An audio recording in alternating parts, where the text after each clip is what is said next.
Hari ini saya Maci Ahmad mendampingi klien saya untuk membuat laporan di SPKT Polda Metro Jaya terhadap orang yang diduga mencemarkan dan melakukan fitnah terhadap klien saya ya, dengan inisial seseorang berinisial STS ya.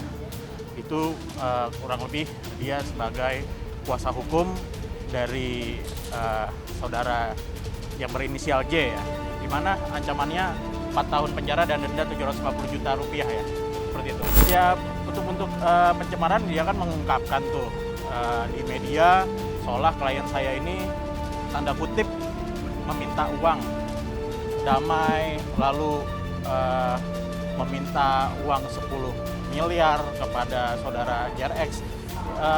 Tapi saat kita ada di pertemuan itu, di mediasi pertama dan kedua, saudara terlapor ini tidak hadir ya, tidak ada.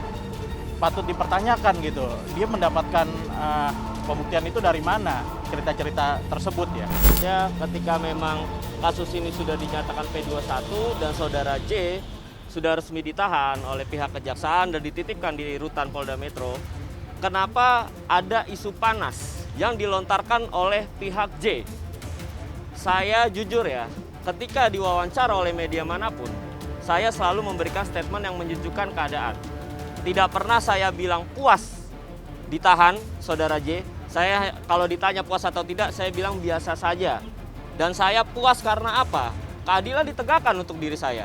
Tetapi apa? Pihak J melontarkan isu ABCD. Dan teman-teman media baik yang nanya ke saya, tanggapan saya seperti apa? Saya tidak mau menanggapi hal ini terlalu serius. Saya akan menanggapi apa yang dilontarkan oleh pihak J dengan langkah hukum yang konkret. Kalau memang pihak-pihak J masih mau menyebarkan isu, saya sarankan stop dari sekarang atau kita ambil langkah hukum tegas. Saya tekankan ya, karena apa? Saya tidak pernah membuat isu panas. Saya ingin, kalau sudah P21 ya sudah. Saya mau istirahat, lawyer saya ingin bekerja dengan kliennya kembali.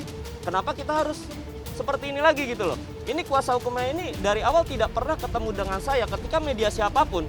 Kok bisa-bisanya melemparkan isu panas seperti ini?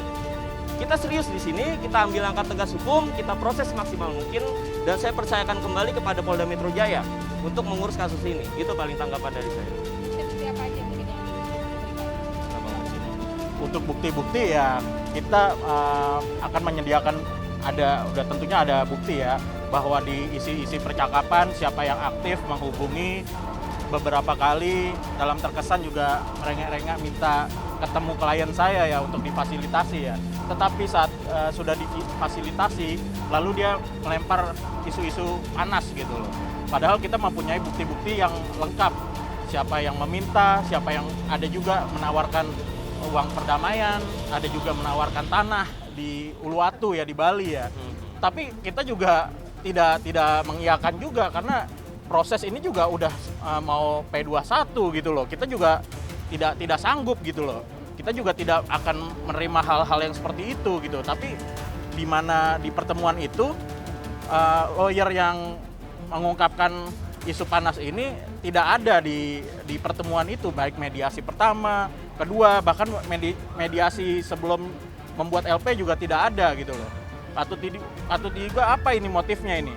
Saya juga bingung gitu loh. Dan satu lagi ya teman-teman, saya tidak pernah membocorkan apa isi chat dari saudara J, dari istrinya ataupun dari pihak manapun yang kalau bisa dibilang terkesan mengemis-ngemis lah, menjual kesedihan. Saya tidak pernah melakukan itu. Tetapi dengan ada hal ini, saya punya bukti kuat.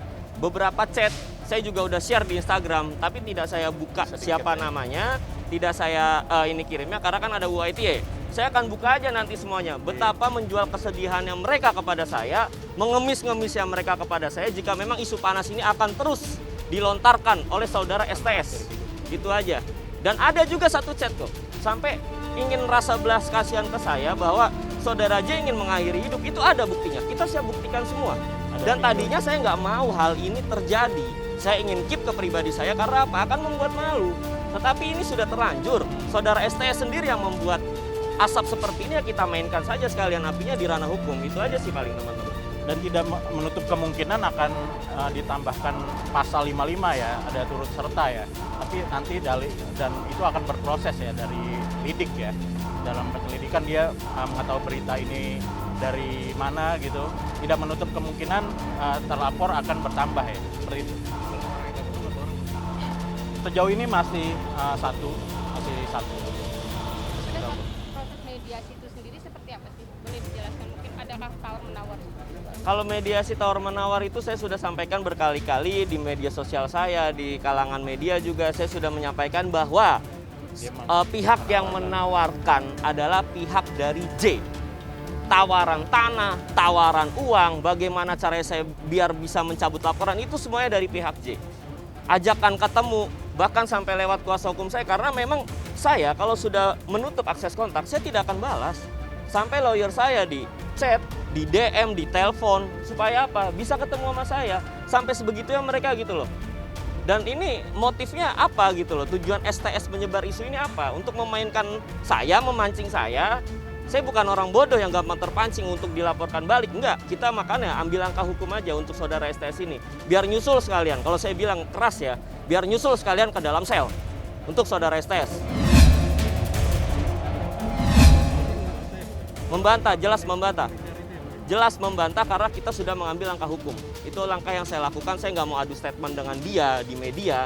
Makanya ketika ada wartawan nanya gimana tanggapan saya udahlah ambil langkah hukumnya lah. Menambahkan di sini ya, saat pertemuan mediasi yang terakhir itu, kita juga bukan hanya berdua kok. Ada beberapa orang yang menjadi saksi ya. Bukan saudara Adam dan saya, masih banyak. Dan itu akan bersaksi gitu loh. Dia melihat, mendengar, dan merasakan juga karena atmosfernya kan ada di situ gitu. Sedangkan pihak yang terlapor ini tidak ada di situ. Makanya sangat-sangat aneh ya dia berstatement lalu melemparkan isu panas seperti ini, seperti itu. Itu tawaran dari pihak sana itu ada tanah, ada uang, ya intinya banyaklah penawaran dari mereka. Cuma ya gimana ya? Saya maksudnya di sini ingin sekali ya berbicara kepada pihak keluarga J lewat teman-teman media. Saudara J ini sedang ditahan, kasusnya sedang berjalan dan vonis sudah mau di depan mata. Pengadilan segera dimulai. Seharusnya kondisi kita itu adem-adem aja. Supaya apa? Takutnya jika memang pelaporan kita ini nanti ada terlapor kedua, ketiga, bahkan bisa menimbulkan masalah baru untuk J, apakah tidak kasihan? Saya nggak mau ini terjadi, cuma kenapa STS ini memancing gitu loh. Siapa dia? Motifnya dia apa gitu loh. Karena saya nggak pernah kenal, ketemu enggak, mediasi, ketemu sama dia juga enggak. Itu poinnya, teman-teman. Nilai nominal 10 M itu sendiri dari mana? Ya itu dari yang tanah yang dia tawarkan ya. Ya. Oh, Dari itu tanah. nominalnya 10 M. Nominalnya 10 M tanah yang dia tawarkan itu. Dan ditolak atau gimana? Ya, Pokoknya intinya nanti kita itu akan berproses dalam proses penyelidikan ya. Ini kan masih terlalu awal. Kita nggak mau mendahului tim penyelidik Polda Metro Jaya juga kan, gitu. Pokoknya nanti kita mempunyai bukti-bukti dan udah kita capture, udah ada screen recorder juga.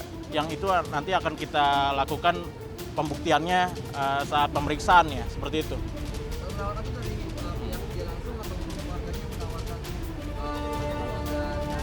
dari pihak J dan keluarga yang Ya, kita punya kok alat-alat buktinya gitu. Kita ada bukti chat dari saudara J yang menawarkan kepada ini ya, kepada saudara Adam ya, klien saya gitu.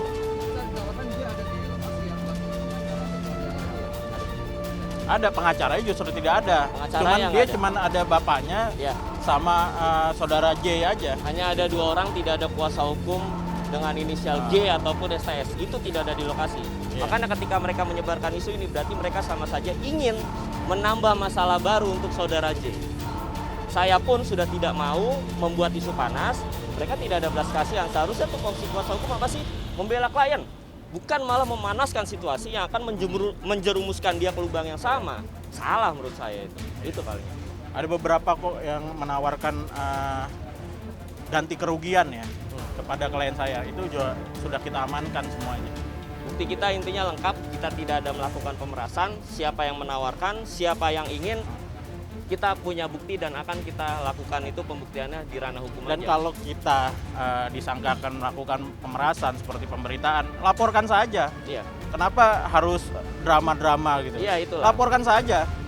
Seperti itu. Iya. Terus tudingan ada bos-bos di balik, ada itu makin ini gini Mbak, statement-statement ini akan semakin liar dan saya tidak akan menanggapi. Jika memang ada statement tambahan, kita akan capture, kita akan buat untuk pembuktian baru di ranah kepolisian. Kita tidak mau menanggapi, tidak mau men-tackle isu itu. Yang penting kita semua kita serahkan ke kepolisian supaya pembuktiannya jelas di ranah hukum.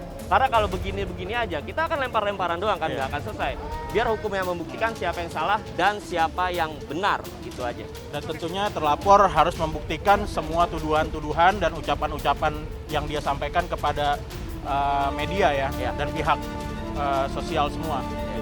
Gitu aja ya. Tadi laporannya gimana? Sudah diterima? Udah aman. Aman. Nah, gimana menurut?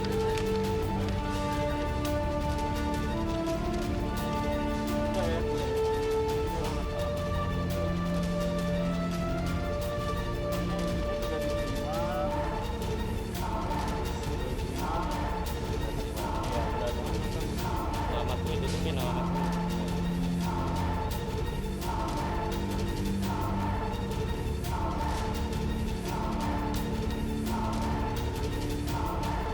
Ya, harapan saya semoga kasus ini akan terang benderang, yang benar akan benar, yang salah akan salah. Seperti itu. Terima kasih.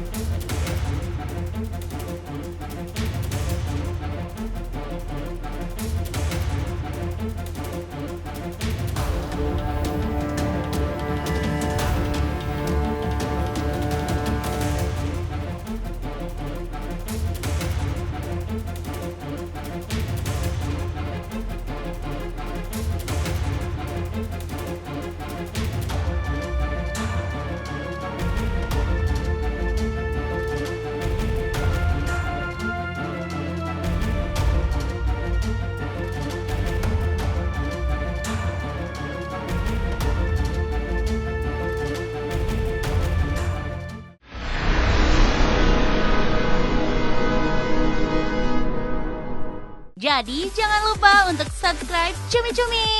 Ditekan ya tombol lonceng merahnya.